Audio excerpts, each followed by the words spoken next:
Na década de 80, a década em que Jesus alcançou a minha vida e eu me entreguei a Ele, se você recorda bem, o mundo ainda era dividido em duas metades. E o que separava o mundo naquela ocasião era um muro chamado Muro de Berlim. Depois da Segunda Guerra Mundial, as nações aliadas de um lado e a União Soviética na época de outro, os russos de outro, dividiram a capital outrora da Alemanha em 4 áreas de influência, de controle, e 3 áreas do lado de cá, ocidental, e uma do lado de lá, separadas por um muro que representava naquela época a Guerra Fria, a separação do mundo chamado capitalista ocidental, do mundo chamado comunista oriental, principalmente na Europa. A partir dali de Berlim se dividiu a Europa e, consequentemente, as áreas de influência em todo o mundo, a partir de uma ideia, de uma figura chamada Cortina de Ferro.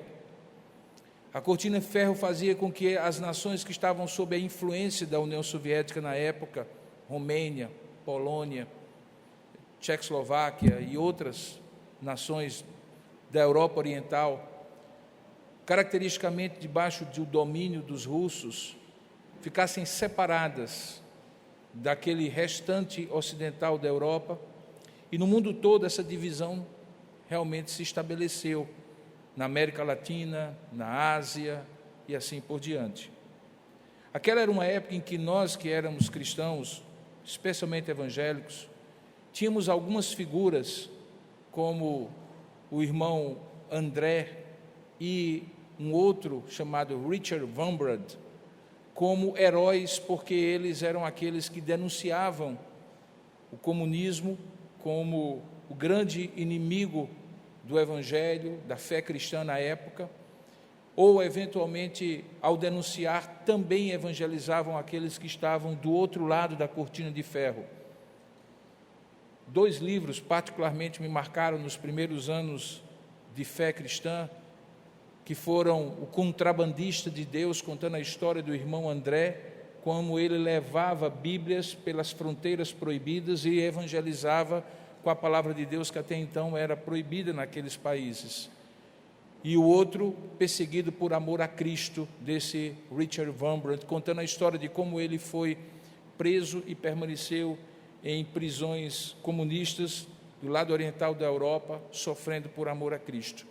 Naquela época, havia um grande clamor do lado de cá, do mundo chamado mundo livre capitalista, do mundo ocidental, pedindo, especialmente nas igrejas, que aquele muro caísse, o que efetivamente aconteceu. Alguns lembram, inclusive, das imagens, aqueles que já estavam com uma certa consciência adulta da história, e lembram também que um grande motivo pelo qual as igrejas naquela época oravam para que aquela cortina de ferro caísse, o muro caísse, era porque havia uma igreja perseguida do lado de lá, que não podia se reunir, que não podia pregar o evangelho rapidamente, facilmente, abertamente, que tinha seus pastores, seus líderes presos, muitas vezes exilados em gulags soviéticos na Sibéria e assim por diante.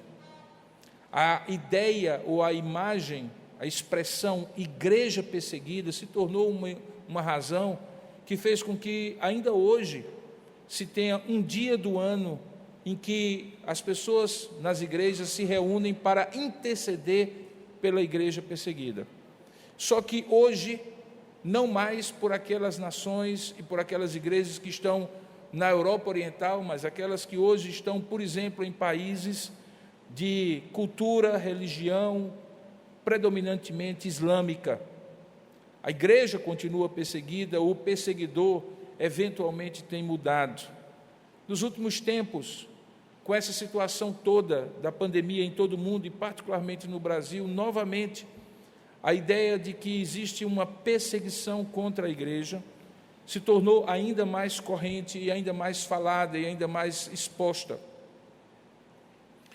Parece que de tempos em tempos a igreja é perseguida por inimigos humanos, obviamente movidos pela mão do inimigo de Deus, mas sem dúvida alguma também sob o controle de Deus, que, como nós temos visto nessa exposição do livro de Atos, frequentemente Deus usa para santificar a igreja, para mobilizar a igreja, para empurrar a igreja a cumprir a sua missão. Parece que essa igreja responde melhor quando está perseguida, e parece então que em algum tempo essa igreja não é perseguida e em algum outro tempo Deus se utiliza da perseguição para fazer essa igreja ser mais santa, ser mais comprometida com Deus. No entanto, a igreja sempre foi perseguida, desde o início, e sempre será até a volta do seu rei, quando ele vai restaurar todas as coisas. A razão para isso é dita por Paulo a Timóteo, que diz que todo aquele que quiser viver piedosamente em Cristo Jesus padecerá perseguição. Ele se referia a indivíduos, mas também se referia ao corpo de Cristo, que está na contramão da história, nadando contra a correnteza, na medida em que é agência de um reino que foi implantado por Jesus Cristo na cruz do Calvário, mas ainda está em expansão, e na medida em que se expande, incomoda o império das trevas, que é um reino subsidiário dentro do reino de Deus, algo como se fosse um parasita numa árvore saudável, que tenta tomar conta e tornar o mundo inteiro, a cultura, o sistema do mundo inteiro, como expressão dos valores do inimigo de Deus e não dos valores do Criador. A igreja, portanto, sempre esteve perseguida e ela sempre será perseguida até a volta do Senhor Jesus Cristo. Em alguns momentos a perseguição fica mais notória e clara. Os inimigos que o inimigo maior usa ficam mais notáveis. É perceptível quem são os instrumentos que ele usa. Em outros momentos, na sua vida em particular, por exemplo, ou numa comunidade local, ou num contexto, no tempo e da história mais específicos, isso não fica muito claro, e às vezes a gente só percebe quando os efeitos dessa perseguição estão vigentes e a gente então começa a ser afetado. No capítulo de hoje, que é o último episódio dessa segunda etapa dessa grande série que nós estamos expondo, que é Edificarei a minha igreja, no livro de Atos, nós estaremos no capítulo 12, que eu convido você a abrir, do livro de Atos, falando sobre a glória e a soberania exclusivas de Deus no meio da perseguição. E por que esse tema e por que ele encerra essa segunda temporada da série Edificarei a minha igreja? Porque no capítulo 13 seguinte, nós iniciaremos imediatamente a última fase do programa de expansão da igreja proposto por Jesus Cristo em Atos 1:8, de que a igreja receberia poder ao descer sobre ela o Espírito Santo, e os seus discípulos seriam suas testemunhas tanto em Jerusalém, e isso nós já passamos na primeira temporada, em toda a Judeia e Samaria, e nós estamos encerrando no capítulo 12 essa temporada, e agora no capítulo 13, na próxima ocasião que eu pregar, começando até os confins da terra. Nesse capítulo 12, nós vamos ver mais uma vez a igreja sendo perseguida. Mais uma vez, homens de Deus sendo aprisionados. Mais uma vez, a igreja orando. Mas tem uma característica diferente das demais. Deus emite o seu juízo soberano sobre alguém que era um instrumento visível da perseguição e resplandece a sua glória no juízo soberano sobre essa pessoa, no caso específico sobre Herodes. Se você puder acompanhar a leitura comigo, eu gostaria de ler então Atos capítulo 12, e sem vergonha de ser feliz, ler todo o capítulo, porque é melhor que haja tempo para a palavra falar por si mesmo do que eu falar sobre a palavra. Que seja eu que diminua o tempo do meu sermão, mas que a Bíblia toda seja lida naquilo que interessa a Deus falar conosco nesta manhã. Estamos, portanto, no último episódio da segunda temporada da série Edificarei a minha igreja, no capítulo 12 do livro de Atos.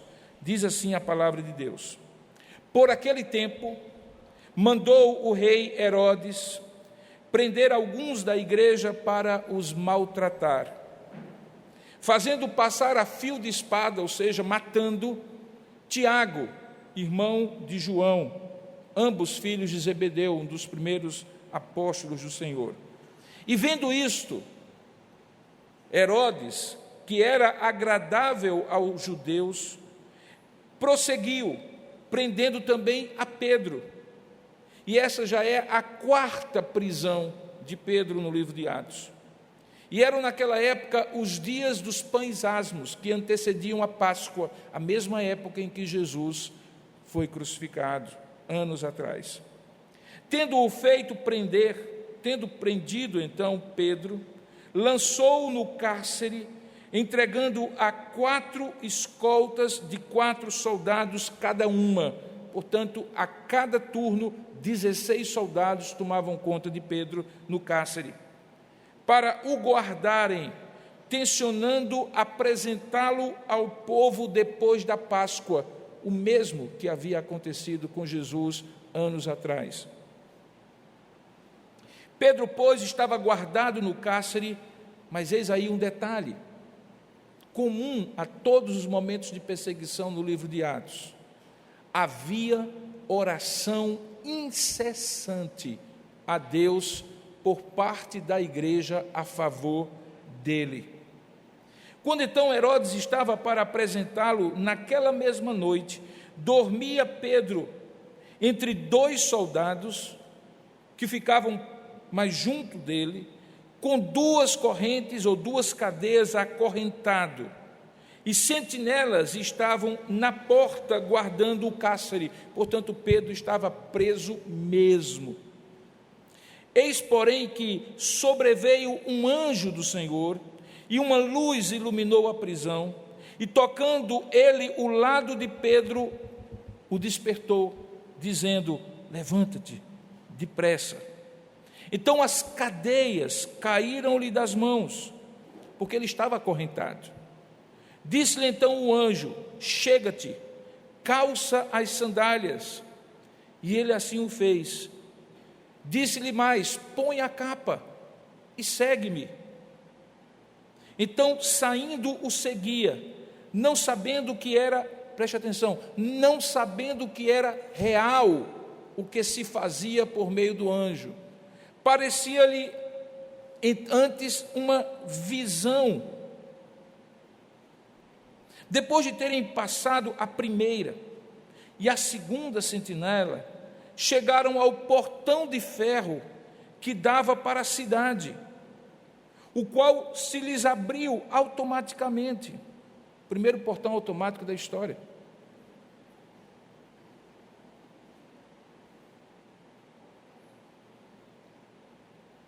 E saindo, enveredaram por uma rua, e logo adiante o anjo se apartou dele. Então Pedro, caindo em si, só agora, disse: agora eu sei verdadeiramente que o Senhor enviou o seu anjo e me livrou da mão de Herodes e de toda a expectativa do povo judaico. Considerando ele a sua situação, resolveu ir à casa de Maria, mãe de João, cognominado Marcos, o João Marcos que escreve o primeiro evangelho a ser escrito, segundo na nossa Bíblia, o evangelho de Marcos. Lá havia muitas pessoas congregadas, e era lá que a igreja estava em oração incessante por Pedro, enquanto ele estava preso. Quando ele bateu o postigo da casa do portão, veio uma criada chamada Rode ver quem era. Reconhecendo a voz de Pedro, tão alegre ficou que nem o fez entrar, mas voltou correndo para anunciar que Pedro estava ali, junto do portão. Eles então lhe disseram: está louca, estás louca. Ela, porém, persistia em afirmar que assim era. Então disseram: é o seu anjo. Porque havia uma tradição na época que cada pessoa tinha um anjo junto dela, de onde veio a ideia de o anjo da guarda, uma tradição judaica. Entretanto, Pedro continuava batendo. Então eles abriram, viram-no e ficaram atônitos. Ele, porém, fazendo sinal com a mão para se calarem, contou-lhes como o Senhor o tirara da prisão e acrescentou: anunciai isto a Tiago e aos irmãos, que provavelmente estavam em outro lugar, porque a igreja não ficava reunida num lugar só, porque era mais fácil ser pega pelos perseguidores. E saindo retirou-se para outro lugar. Sendo já dia, houve não pouco alvoroço lá na prisão, entre os soldados, sobre o que teria acontecido a Pedro. E Herodes, indo lá, tendo-o procurado e não o achando, submetendo as sentinelas a inquérito, ordenou que elas fossem justiçadas, morressem, porque deixaram o prisioneiro fugir. E descendo da Judeia para Cesareia Marítima, o mesmo lugar já conhecido de nós, Herodes passou ali algum tempo. Ora, naquela região havia séria divergência entre Herodes e os habitantes de Tiro e Sidom, que eram cidades costeiras, perto de Cesareia Marítima. Porém, estes de Tiro e de Sidom, de comum acordo, se apresentaram a Herodes, e depois de alcançar o favor de Blasto, que era camarista do rei, pediram reconciliação, porque a terra deles se abastecia do país do rei Herodes. Então, em dia designado, Herodes, vestido de traje real, assentado no trono, dirigiu-lhes a palavra. E o povo, diante daquilo que ouvia, dizia: é a voz de um Deus, é a voz de um Deus, não de homens. No mesmo instante, o anjo do Senhor o feriu, por ele não haver dado glória a Deus. E pasmem vocês, comido de vermes, ele expirou. Lucas diz que, entretanto, a palavra do Senhor crescia e se multiplicava, e Barnabé e Saulo, cumprida a sua missão, voltaram de Jerusalém, levando também consigo a João, apelidado Marcos, levando para onde? Para a igreja em Antioquia, onde a narrativa continua no capítulo 13. Que Deus abençoe a sua palavra lida. Amém. Ó Deus amado e querido Pai, nós rogamos a tua bênção para que possamos de fato entender a tua palavra como ela está escrita, inspirada pelo teu Espírito para ser compreendida.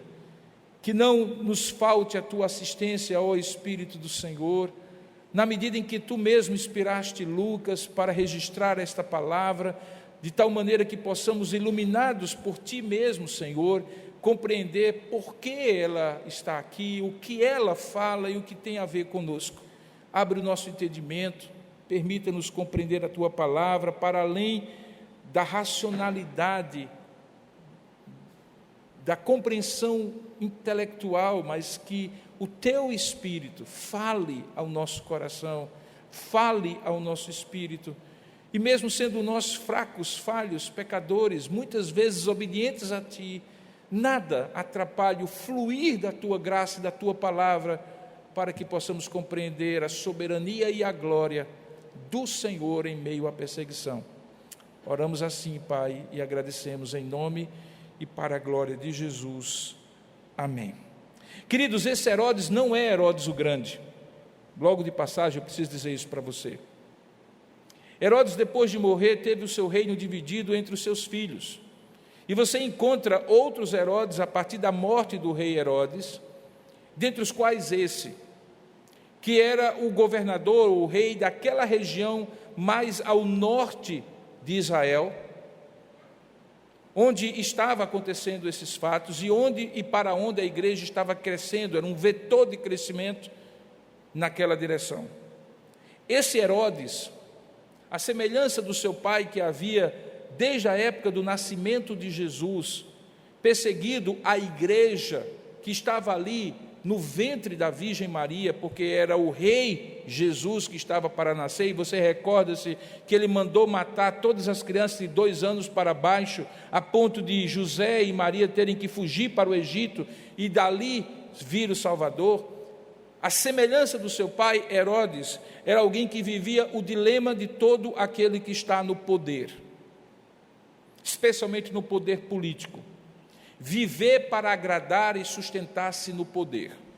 Se você olhar direitinho, diz o texto que naquele tempo, verso 1, Herodes mandou prender alguns da igreja para os maltratar. Faz parte, muitas vezes, da história, a ideia de que o governante de plantão precisa exercer o seu suposto poder e a sua suposta soberania por meio de atos tirânicos, despóticos, autoritários.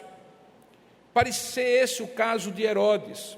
Ele queria fazer uma demonstração de força, de poder, e as vítimas de plantão, os vulneráveis de plantão, era a igreja. Não é a primeira vez que a igreja é perseguida pelos judeus, até então, até ao ponto de um dos seus principais líderes, Estevão, um dos diáconos eleitos em Atos capítulo 6, ser martirizado, e ali uma grande perseguição, que na nossa Bíblia chama-se de primeira perseguição à igreja, mas que nós sabemos que já era decorrente de uma série de pequenas perseguições, desde o capítulo 3, quando aquele coxo é curado e Pedro e João pela primeira vez são presos e apresentados diante do Sinédrio, onde são julgados, açoitados e proibidos de pregar o Evangelho. Herodes vivia naquele momento a necessidade, sabe-se lá por quê, de demonstrar esse poder e essa suposta soberania e glória pessoal sobre aqueles que eram os mais vulneráveis. Diz então o texto que ele prendeu alguns da igreja para os maltratar. E sabendo da liderança dos apóstolos àquela altura, muito baseada na pessoa de Pedro, de João e de Tiago, 3 dos 4 primeiros discípulos e apóstolos de Jesus, ele passa ao fio da espada Tiago, irmão de João. Isso, inclusive, precisa ser levado em conta por você ao ler a carta de Tiago, que está lá no final da Bíblia, porque aquela carta de Tiago não é escrita por este Tiago, apóstolo de Jesus, mas por Tiago, irmão de Jesus, que na época que Jesus estava aqui vivo, nem crente era. Ele veio a se converter depois da ressurreição de Jesus.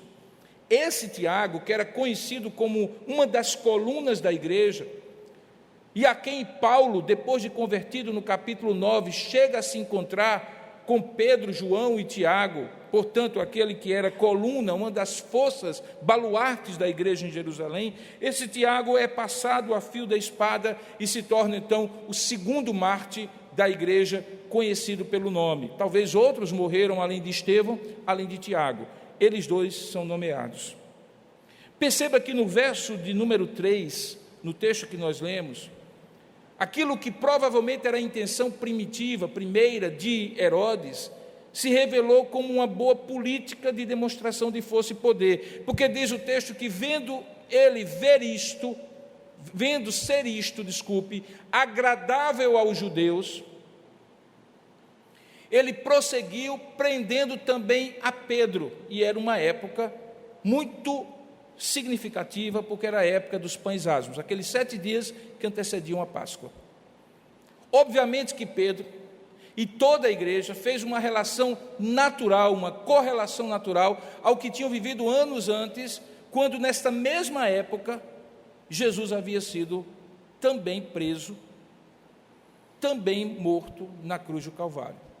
Provavelmente Lucas faz essa relação no texto para demonstrar que, apesar de terem sido somente 2 os diretamente atingidos e nomeados na narrativa, Tiago com o martírio, Pedro com a prisão, mas na mentalidade de toda a igreja, provavelmente era esta a ideia de Lucas, estava feita a relação, e obviamente o terror se espalhou naquela igreja, porque logo eles perceberam que talvez acontecesse com eles, os apóstolos, mas também com toda a igreja, aquilo mesmo que havia acontecido com todos os outros antes dele, daquela grande perseguição que a gente viu a capítulos anteriores, depois da morte de Estevão, mas principalmente a morte de Cristo no Calvário, Páscoas antes.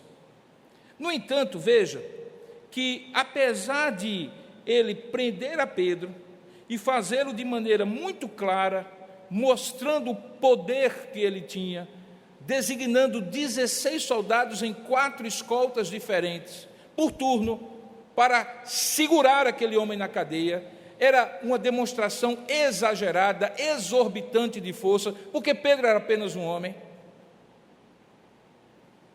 A reação da igreja é a reação que demonstra, apesar do terror iminente, que ela confiava na soberania e na glória de Deus no meio da perseguição, acima de tudo. Portanto, o primeiro destaque que eu quero dar é sobre a consciência que a igreja tinha de que Deus estava no controle e que a glória dele, ao final de tudo, seria realçada e não a glória de homem algum. Porque, obviamente, você há de concluir que um tirano como Herodes, que demonstrasse esse poder, seria reconhecido por todos como um homem muito glorioso, o que acaba acontecendo no final da narrativa, a gente vai chegar até lá. Mas a igreja se curva diante do único que ela reconhece e confia que tem controle sobre todas as circunstâncias, isso significa a soberania, e que ao final de tudo ganhará essa dificuldade toda, superará tudo isso e demonstrará a sua glória, que é o próprio Deus. Veja que no verso de número 5, diz o texto que enquanto Pedro estava guardado, encarcerado no cárcere, portanto, visivelmente sob o suposto controle soberano de Herodes, o que a igreja fazia? A igreja orava. Essa igreja não tinha força política suficiente para fazer uma manifestação diante do palácio de Herodes? Provavelmente sim. Lembre que essa igreja era uma igreja que tinha crescido bastante. Essa igreja não teria pessoas em lugares influentes que ela poderia eventualmente recorrer para interceder junto a Herodes, mostrando que aquilo era desnecessário, que a igreja era pacífica, não causava problema algum? Provavelmente. Mas a igreja decide, em primeiro lugar, apelar a quem de fato tem poder soberano sobre todas as coisas. E isso ela faz quando ela ora. Oração é o reconhecimento, antes de tudo, da soberania e da glória do Deus a quem nós reconhecemos como Senhor da nossa vida. Recentemente, alguém me disse assim: a gente ora pouco porque parece que a gente depende pouco de Deus. Porque se a gente tivesse a consciência que depende em última instância para tudo e sobretudo de Deus, a gente oraria mais. Porque quando a gente está diante do nosso limite, a gente recorre para além do nosso limite. Orar é recorrer para além do nosso limite. Mas recorrer a quem? Para aquela igreja acostumada com o controle soberano de Deus sobre todas as coisas, mas também acostumada a ser perseguida, talvez se estabelecesse ali um grande dilema. Ora, nós confiamos em Deus e reconhecemos que Ele controla todas as coisas. Por que Ele então permite que essas coisas aconteçam e que, mais uma vez, nós tenhamos um de nossos martirizado e um dos nossos líderes preso? Talvez passou pela cabeça de alguns, mas eles afastaram tudo isso da mente e confiaram de maneira muito simples, muito digna, muito autêntica, muito verdadeira, naquela convicção de que a mão invisível de Deus, que é a mão de sua providência, controla e dirige todas as coisas. Por um lado, provê o seu povo das suas necessidades, porque Ele é um pai e um pastor que não nos permite sentir falta de nada, e por outro lado, é um Deus que dirige os nossos caminhos. A palavra de Deus diz que bem-aventurado é o homem que confia no Senhor, porque Ele lhe dirige os passos. Deus provê, e isso é providência. Deus dirige os nossos caminhos, e isso é providência. Essa igreja cria nisso, e diz o texto que ela estava em oração, mas não era uma oração de meia hora, era uma oração incessante. Era como se ele dissesse assim: é isso, Herodes, você pensa que prendendo Pedro, você manterá, veja que existe um paralelo aí, eu mantenho pelo tempo que eu queira, e vou mostrar o poder de colocar 16 soldados para guardar um único homem, porque sou eu quem manda. Nós oramos também todo o tempo que Pedro estiver preso, pelo suposto controle que você, Herodes, tenha, porque nós realmente oramos ao Deus que realmente está no controle e que realmente vai manifestar a sua glória. Por isso essa expressão oração incessante demonstra a intensidade da confiança daquela igreja na soberania e na glória de Deus diante da perseguição. Não quer dizer que a igreja não podia fazer nada. Em outros momentos, apóstolos, como por exemplo o apóstolo Paulo, recorreu aos seus direitos civis. Quando foi aprisionado, açoitado, e alguém disse para o governante da ocasião: "Oh, rapaz, você fez bobagem, o cara é cidadão romano", porque Paulo era cidadão romano de nascimento, já que a cidadania naquela época podia também ser comprada como adulto. Isso ficou claro no diálogo que ele teve com aquele que mandou soltar, porque no dia seguinte, aquele governante da ocasião mandou soltar Paulo de maneira assim, sem ninguém perceber, diante do erro que havia cometido, e Paulo disse: "Agora não, eu sou cidadão romano, agora me explique por que eu fui açoitado sem um devido processo legal". Então, no mesmo livro de Atos, você encontra sim momentos em que a igreja se utilizou dos seus direitos civis como cidadãos que eles eram, mas aqui não. Aqui ela entendeu que a motivação de Herodes era uma motivação que podia ser combatida e só podia ser combatida pela oração. Por que razão aqui ela orou e lá ela eventualmente, numa pessoa do apóstolo, recorreu aos direitos dela, não fica muito claro, mas quer dizer em outras palavras que tanto pode acontecer uma coisa como a outra, ou melhor dizendo, tanto pode acontecer uma coisa e também a outra. Nesse texto, Lucas está querendo enfatizar a batalha espiritual que a igreja resolveu lutar por vias da oração. E por isso é tão importante, irmãos, que em tempos como os nossos, nós sejamos uma igreja que ora mais e que treta menos na internet, que fala mais com o Senhor soberano da história e fala menos mal de quem quer que seja na internet,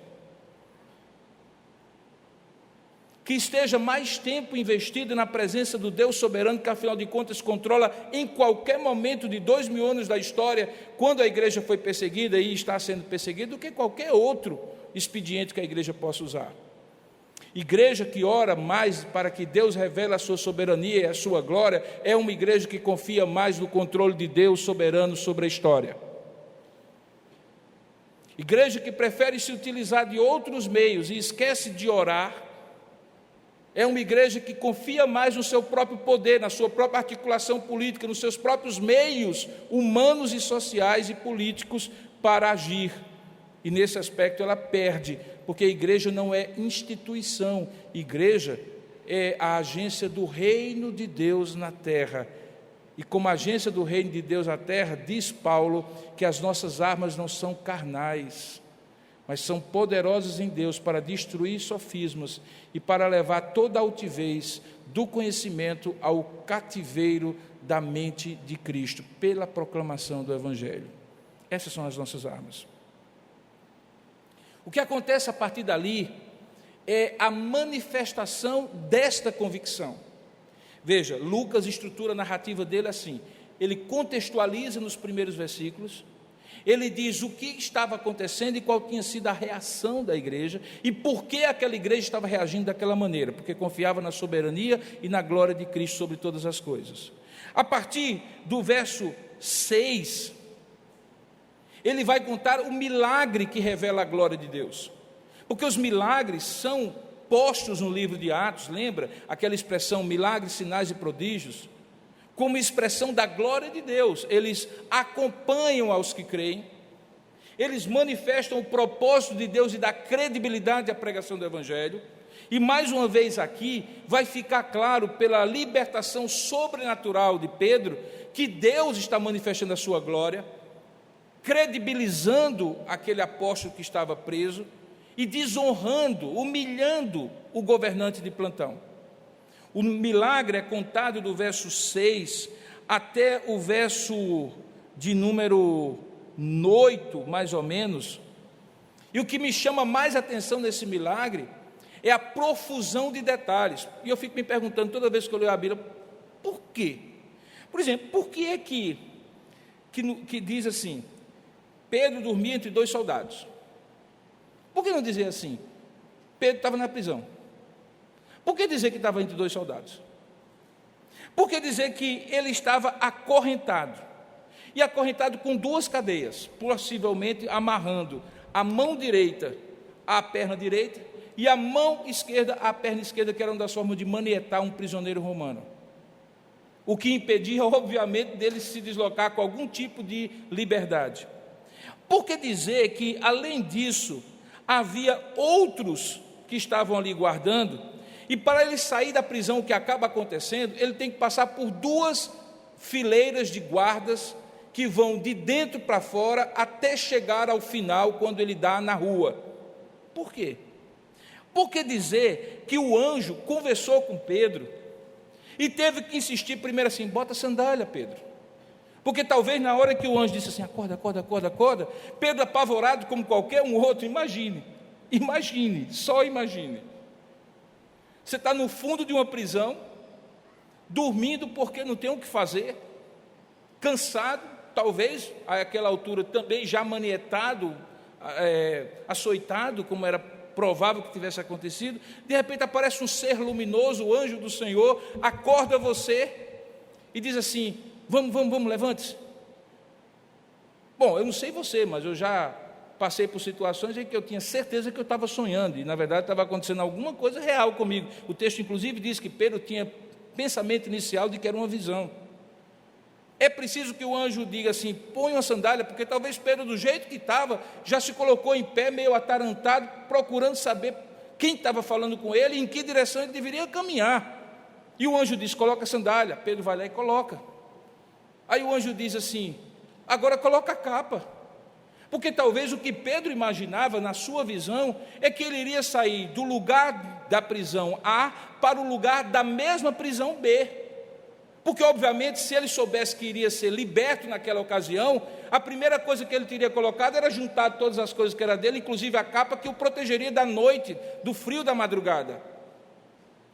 É preciso, então, que o anjo vá de pedacinho em pedacinho. Olha, põe a capa e siga-me. Você tem ideia do que eu estou falando? Porque no final, quando diz no verso 9, que ao seguir, ele não sabia que era real, o que se fazia por meio do anjo, que parecia-lhe antes uma visão, foi só depois, no verso 10, dele ter passado pela primeira e pela segunda sentinela, que ele chegou ao portão de ferro, que dava para a cidade, e aquele portão se abriu automaticamente, e eles enveredaram por uma rua, e logo adiante o anjo se apartou dele. O que é que diz a primeira frase do verso 11? Então Pedro, caindo em si. Até então ele achava que era um sonho. Até então ele achava que era uma visão. Ali, quando o anjo desapareceu, ele se viu fora da prisão, ele disse, rapaz, é real. É real. Toda essa profusão de detalhes era para mostrar somente uma coisa. Pedro não tentou se soltar. Pedro não facilitou ou aproveitou uma facilitação e um descuido dos guardas. Não foi nada que Pedro fez. Não foi nada que a igreja de fora fez para soltar Pedro. Não foi uma negligência dos carcereiros. Toda essa narrativa é para dizer assim, houve algo extraordinário. O milagre revelava a soberania de Deus, que não respeitou as cadeias, não respeitou as sentinelas e muito mais, não respeitou Herodes. Fez o que quis, quando quis, do jeito que quis, para cumprir o seu propósito. E o propósito era tirar Pedro da prisão. Quando ele percebe que aquilo era real, quando ele caiu em si, ele disse, veja o verso 11, agora eu sei verdadeiramente, ou seja, agora eu tenho certeza que o Senhor, olha só, o Senhor enviou o seu anjo para o quê? e me livrou da mão de Herodes e de toda a expectativa do povo judaico.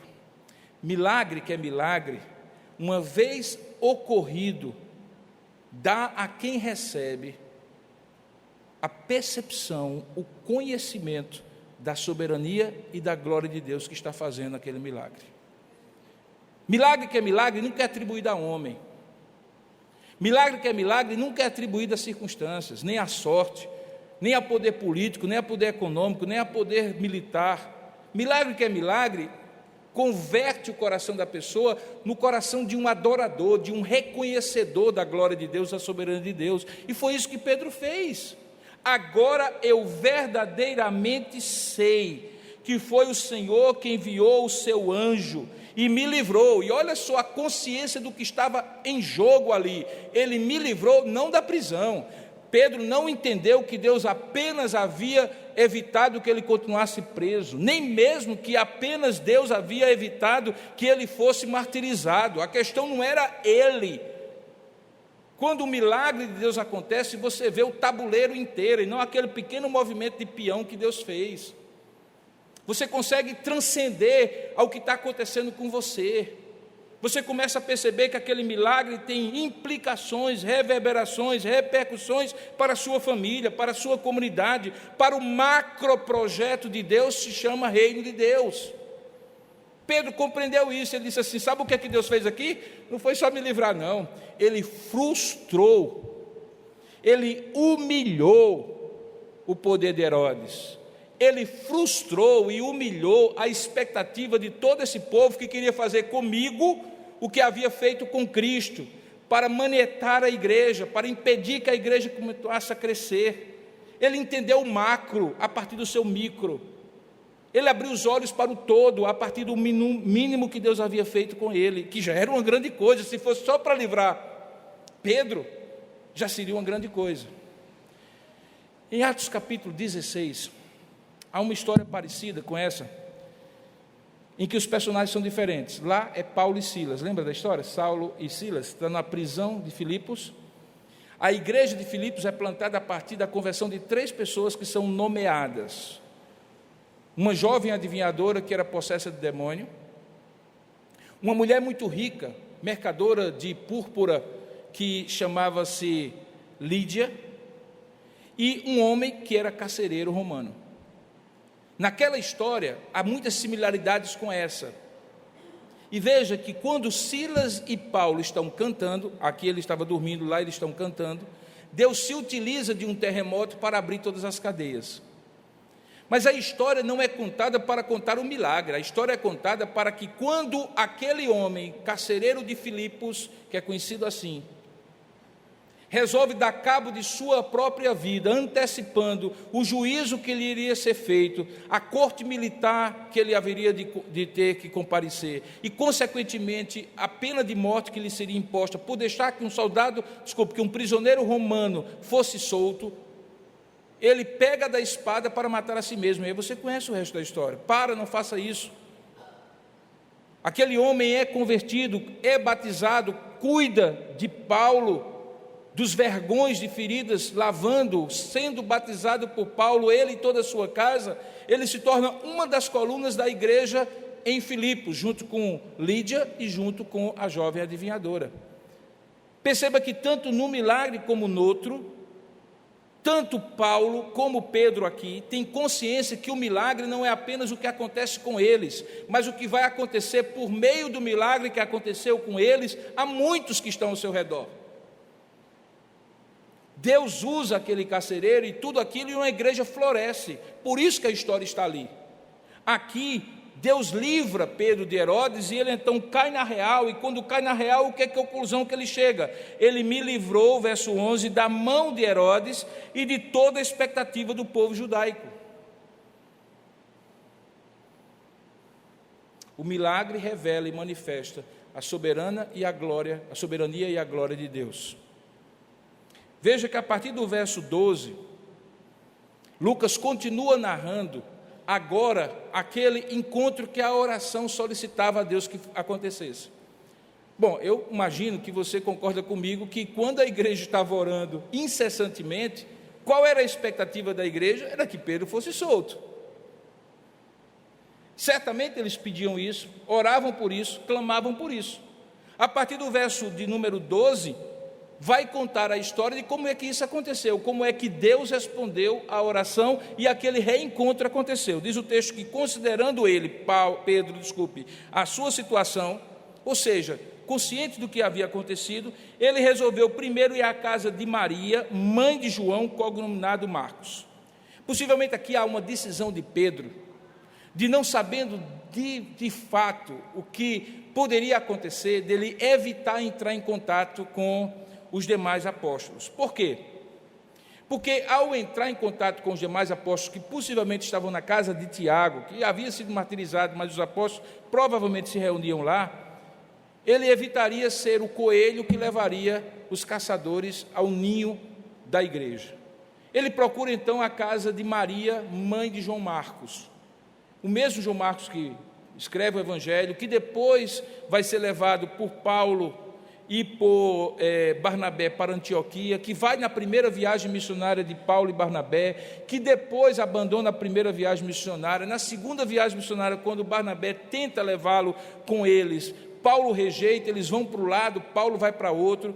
O mesmo João Marcos que provavelmente forneceu as informações para que muitos dos relatos de Atos acontecessem, principalmente na época em que Lucas ainda não estava junto de Paulo, como ele vai estar a partir de determinado momento. Todos esses acontecimentos mais referentes a Pedro provavelmente tinham a ver com a narrativa que Marcos havia feito a Lucas e por isso permitiu que ele escrevesse o livro de Atos. Esse João Marcos estava lá e toda a igreja estava ali orando e pedindo a Deus. Qual era a expectativa? Que Pedro fosse solto. Às vezes a gente tem umas orações interessantes, a gente diz a Deus o que quer e cria na nossa mente a maneira como Deus vai responder.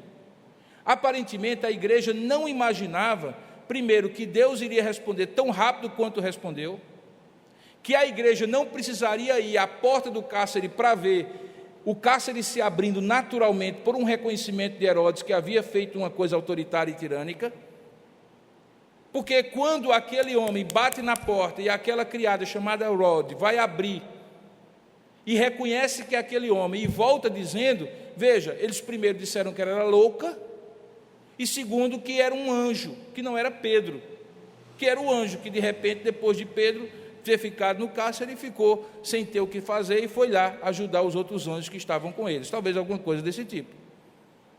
É interessante como aquela igreja orava e pedia para que Deus fizesse um milagre, mas não estava preparada para o milagre da maneira como Deus queria fazer.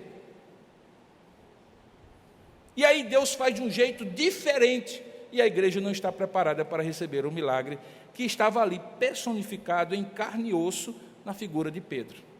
O resto da história vocês acompanharam. Toda essa ideia que eu estou falando, de que Pedro procurou aquela casa e não a casa onde estava Tiago, deve-se a dois fatos. Primeiro, que quando eles foram abrir, e certamente fizeram algazarra, Pedro fala baixo que eu não sei quem está me seguindo aqui.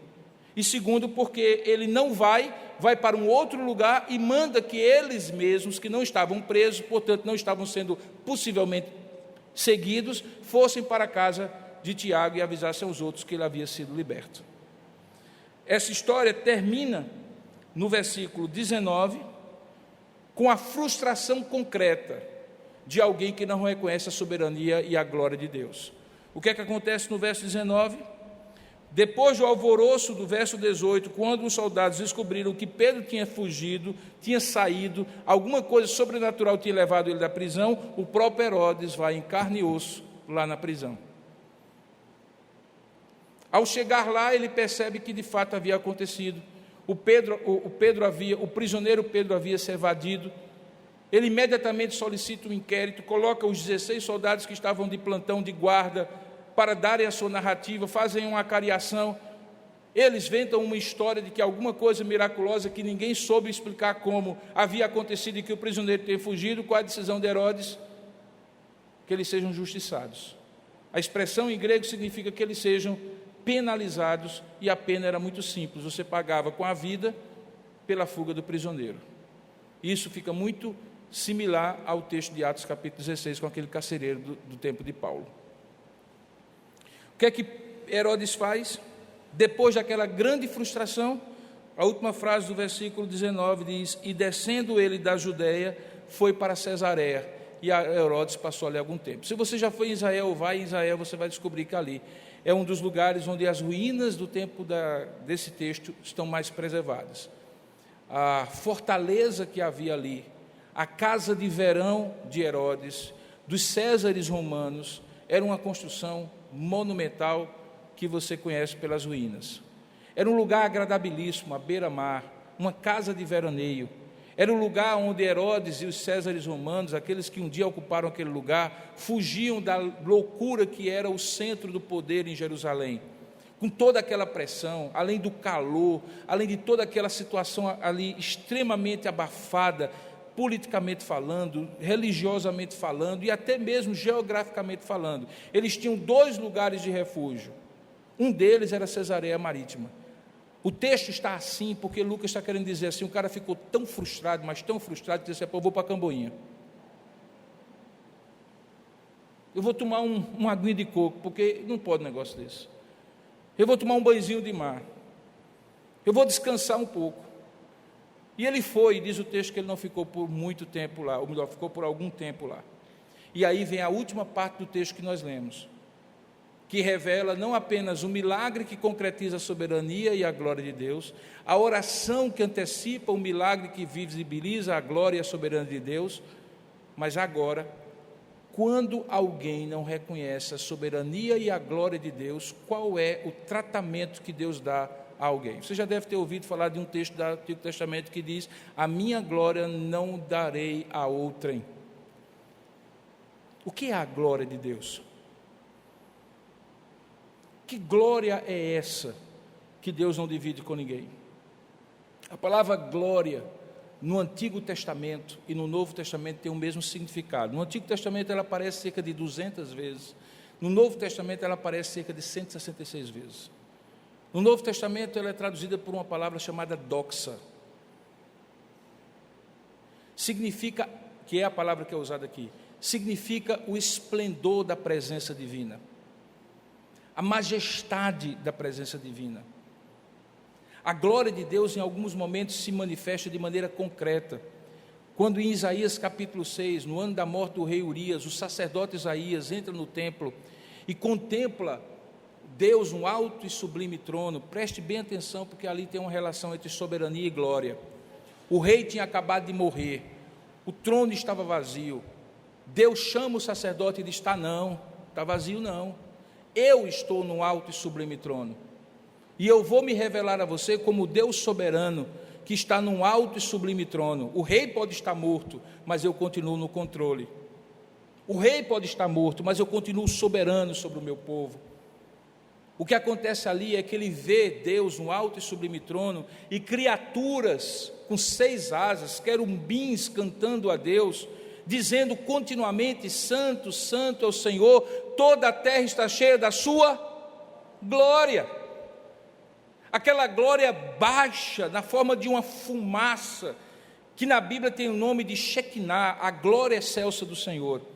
A mesma glória que descia na tampa do propiciatório, na arca do Senhor, quando Deus falava com Moisés e revelava a sua palavra. A mesma glória que estava no alto do monte Sinai, que separava o mediador da aliança, Moisés, que estava no alto do monte, daqueles que estavam no sopé, Arão e os demais. A mesma glória que o escritor do Evangelho de João, o apóstolo João, diz que nós vimos, e vimos a sua glória, glória como do unigênito do Pai. A glória era a majestade soberana de Deus, revelada no Antigo Testamento por fenômenos físicos, mas no Novo Testamento na pessoa de um, chamado Jesus Cristo. O escritor aos Hebreus diz que ele é a expressão exata do ser de Deus, é a glória de Deus encarnada. Por isso que a glória de Deus está relacionada a quem domina, quem controla, quem é o soberano, quem é o rei. Herodes pensava que era ele. E qual foi a circunstância que revelou que ele estava errado e queria receber a punição por não dar a glória devida ao nome de Deus? Quando algo inesperado ocorre. Havia um problema naquela região. As duas cidades-estados que nós conhecemos quando estudamos a Fenícia, na história geral, Tiro e Sidom, viviam do comércio. E parte do comércio dela era pegar aquilo que de dentro do continente, especialmente em Israel, pudesse ser produzido, inclusive as madeiras do Líbano, os minerais do Mar Morto, colocar em navios e cruzar o Mediterrâneo fazendo trocas. Os fenícios foram os grandes comerciantes do passado. Ora, ter boas relações comerciais com o fornecedor do comércio deles era fundamental, mas eles não tinham. Diz o texto, a partir do verso 30, que havia uma série, a partir do verso 20, que havia uma série de divergências entre Herodes e os habitantes de Tiro e Sidom. Uma divergência comercial, que fazia com que eles não tivessem como fazer o comércio do qual eles viviam. Eles não plantavam, eles não cuidavam de animais, eles viviam do comércio. Eram grandes navegantes do passado. Até que, naquele momento, numa narrativa que parece não ter nada a ver com o que eu estou falando até agora, Lucas registra que alguém que trabalhava como camareiro do rei, cuidava da roupa do rei, dos apetrechos do rei, no recôndito do palácio Herodes, do palácio de Herodes, acabou fazendo um contato, por nome ele tinha Blasto, e propondo com eles, seja da iniciativa deles ou da iniciativa de Blasto, uma reconciliação. Porque, veja, o texto diz no verso 20, porque a sua terra se abastecia do país do rei. Então, em dia designado, depois do acordo ser feito, vamos fazer a paz, afinal de contas, vocês precisam do que eu vendo para vocês, e vocês precisam vender a outros, então vamos deixar dessa bobagem, vamos fazer acordo comercial, o importante é o acordo comercial, vocês ficam ricos, eu fico rico também, vamos fazer, no dia da gente fazer aquilo que seria o anúncio oficial, e se tem uma coisa que governante no poder gosta de fazer, é cerimônia no palácio, né? Vamos combinar, né? O cara às vezes inaugura até ponte que ainda está para terminar. Quanto mais uma cerimônia, um acordo comercial como esse. Herodes convoca todo mundo e começa a falar. O texto não diz o que ele falou, mas eu imagino. No meu governo, nunca antes na história desse país, sou eu que faço, sou eu que consigo. Fui eu, o grande, serei tanto grande, maior do que todos os antecessores, vocês nunca terão alguém como eu. E Deus está lá no alto e sublime trono, ouvindo aquela expressão de autoglorificação, supostamente baseada num controle soberano sobre todas as coisas. O texto diz que naquele dia, Herodes vestido, verso 21, de traje real, assentado no trono, e é muito interessante, leia o texto, principalmente os textos narrativos, nos detalhes. Ele estava sentado no trono. O que é que o trono significa na Bíblia? Controle, soberania e autoridade. É isso que Lucas está dizendo. Ele estava no trono, ele estava no trono, ele estava ex cátedra, ele estava no lugar de poder, de autoridade que ele supostamente teria de maneira absoluta. No trono, então, ele dirige a palavra e tudo mais. Qual é a reação do povo no verso 22? E não é uma reação fortuita. Provavelmente o povo reagiu assim porque percebeu nas palavras de Herodes que era isso que ele gostaria de ser reconhecido. O povo disse o quê? Rapaz, isso é um Deus, é a voz de um Deus. Não é de hoje, queridos, que os governantes querem personificar, serem salvadores da pátria. De um lado ou de outro do espectro político, todo aquele que quer dominar sobre o povo se reveste de algo mítico, de algo personalista, sebastiano, do salvador da pátria. Quem na época já viu, na primeira versão, a famosa caricatura do governante despótico, autocentrado, autoglorificado, chamado Odorico Paraguaçu, deve lembrar. Aquilo é uma crítica a todo homem que supostamente tendo poder se reveste de uma autoridade, de uma soberania, de uma glória que seria talvez divina, mas que não é. No texto, o texto diz que quando eles disseram assim, é a voz de Deus e não, ou de um Deus e não de homem, veja a expressão adverbial de tempo, verso 23, no mesmo instante, imediatamente, sem intervalo, sem procrastinação, sem adiamento, sem dar tempo, no mesmo instante, um anjo do Senhor, não sei se o mesmo que levou Pedro, mas um anjo do Senhor, o feriu, por ele não haver dado glória a Deus, e aparentemente aquele ferimento fez com que ele, comido de vermes, expirou. A história não diz como esse Herodes morreu. Nós não podemos supor o que aconteceu ali. Se de repente houve uma hemorragia interna dentro dele, se de repente uma pústula, uma ferida se abriu, uma ferida preexistente, e ficou claro que ele era só verme, como todos nós, de dentro para fora. Não é muito romântico, nem muito bonito de se falar pertinho da hora do almoço, mas de fato nós temos uma flora e uma fauna que é absolutamente horrível se pudesse ser vista a olho nu. Aquele homem foi comido por vermes, como diria no interior da Paraíba, por tapuru, e expirou. O aposto da frase é: por não haver dado glória a Deus. Qual foi a razão que ele morreu? Foi por não haver dado glória a Deus. Agora veja, toda essa narrativa tem uma sequência. Eu estou falando que desde o início, quando Herodes quis agradar aos judeus, e Deus impediu livrando Pedro, qual era a ideia? Era mostrar quem tinha poder, quem merecia o reconhecimento da soberania completa, da glória de um governante que domina sobre tudo e sobre todos. Agora esse governante morre por não haver dado glória a Deus, e comido de vermes expira. Todo aquele, mais cedo ou mais tarde, de imediato ou aos poucos, que toma para si a glória de Deus devida exclusivamente ao seu próprio nome, corre esse risco. E se você, em algum momento dessa mensagem, pensou assim, então se é para ser assim, muita gente já deveria ter sido comido por verme, deixa eu lhe dizer, pior será no dia do juízo. Herodes é um exemplo antecipado, uma primícia, uma manifestação precoce do que vai acontecer com todo aquele que não der honra e glória ao único e soberano Senhor Jesus Cristo. Esse texto termina mostrando que enquanto isso acontecia em paralelo, verso de número 24, a palavra do Senhor crescia e se multiplicava, e isso ele faz como aquelas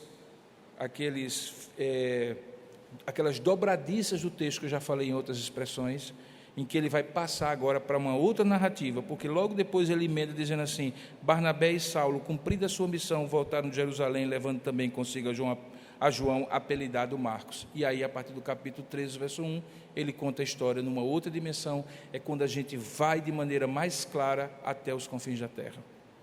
Queridos, o que é que tudo isso tem a ver conosco hoje? Eu volto ao que eu falei para encerrar minha mensagem. A igreja sempre foi perseguida. Você sempre será perseguido como cristão. Você não faz parte deste mundo. Você é alguém que incomoda. Todo aquele que vive piedosamente em Cristo Jesus padecerá perseguição porque incomoda. Você vive com outros objetivos, com outros valores. Eu até diria para você, se está tudo muito bem e você não está incomodando a ninguém, é porque você também não está sendo diferente. Porque se você for diferente, sal mostra o seu sabor, luz alumia a terra, alumia as trevas. Se alguma coisa não está indo nessa direção, talvez você tenha que refletir sobre se o problema não é você, porque não está sendo aquilo que você deveria ser. Porque se você estiver sendo o que você deveria ser, pode ter certeza que você vai passar a perseguição. Não precisa ser um irmão André, não precisa ser um Richard Wurmbrand, não precisa ter uma cortina de ferro, não precisa ter um muro de Berlim. O muro de Berlim é espiritual. Historicamente, ele pode ter até algumas manifestações visíveis, políticas, econômicas, ideológicas. Mas o nosso inimigo, que é inimigo de Deus, a Bíblia diz que ele vive para nos acusar e para nos perseguir. A obra dele é matar, roubar e destruir. Isso vai também pela ordem da perseguição. O que é que deve lhe consolar hoje? Seja lá no ambiente de trabalho, quando você tem alguém que lhe persegue, seja na escola, seja no professor, seja na sociedade, o que é que lhe consola hoje? O que é que lhe conforta? O que é que lhe dá segurança de que você pode estar tranquilo nas mãos de Deus? É que Ele é soberano e a glória é só dEle. Um dia, e não está tão longe, todo o joelho se dobrará, inclusive de Herodes. Toda língua confessará, inclusive de todos os inimigos de Deus da sua igreja. E todos reconhecerão, quer queiram, quer não queiram, que Jesus Cristo é o único Senhor. Bem-aventurado é você que reconhece antecipadamente, que vive debaixo desse senhorio e que tem visto a glória de Deus realizando milagres, que algumas vezes você pensa que é visão e sonho, mas não é. E quando você cai em si, por favor, dê glória a Deus, porque foi Deus que fez, não foi coincidência, não foi amizade, não foi influência, não foi dinheiro, foi Deus agindo na sua vida. Quando você reconhece isso, você está indo na direção oposta de Herodes, reconhecendo que quem tem domínio e glória na sua vida é Jesus Cristo, e não você mesmo. Você evita de ser comido de vermes, e glorifica ao lado daquele que é o verdadeiro Senhor, glorioso Senhor. Que Deus lhe conforte com essas palavras na perseguição, seja ela qual for que você esteja vivendo ou vier a viver. Ele é o mesmo que fez isso e que está com você. Que Deus o abençoe. Amém. Ó Deus amado, nos conforta com essa palavra, mas também nos alerta sobre o risco de querer compartilhar a glória que não é nossa, que é tua. Nos ajuda que enquanto tu ages em nosso favor, como soberano e glorioso Deus que tu és, nós cumpramos a tua missão, fazendo com que a palavra cresça e se multiplique, como assim fizeram Saulo e Barnabé e os outros apóstolos do Senhor. Abençoa-nos como igreja, para não nos amedrontar diante de qualquer perseguição que for, de orar incessantemente para que tu manifestes o teu soberano e glorioso poder sobre nós e cumpra o teu propósito em nós, e que ao fazê-lo estejamos com um olhar atento, reconhecendo que foi o Senhor que fez e dando a ti a glória devida ao teu santo nome, para que não incorramos no erro de Herodes, de puxar a glória para si, de atribuir a intervenção do Senhor a outros e dividir aquilo que não se divide, a glória do Senhor em todas as ocasiões. Dá-nos essa consciência e nos abençoa como tua igreja. Nós oramos assim em nome e para a glória de Jesus. Amém, Senhor.